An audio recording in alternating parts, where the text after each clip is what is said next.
Réalisez-vous ce que cela signifie pendant qu'il est écrit dans 1 Jean 3 que Christ est venu pour détruire les œuvres du diable, dont le péché.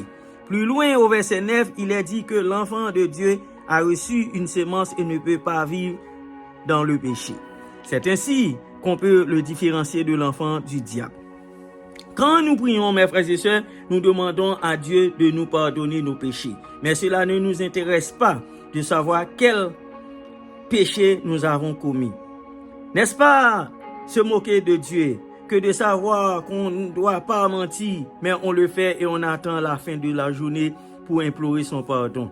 Christ dit de ne pas errer. Mais n'avons-nous pas entendu des pasteurs, des évangélistes du haut de la chair exposent leur haine, n'acceptant aucune réconciliation?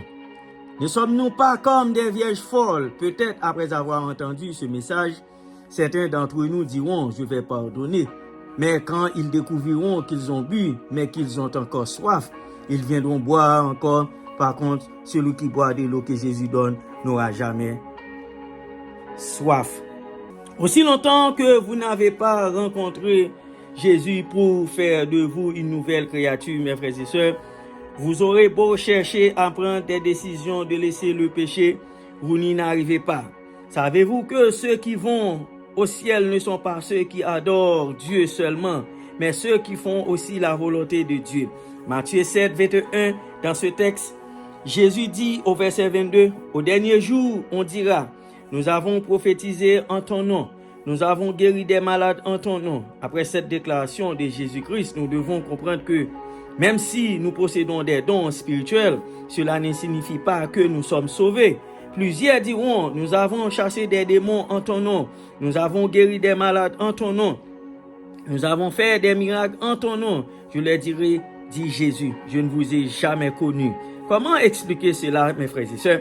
Finissons de lire la déclaration de Jésus, je ne vous ai jamais connu.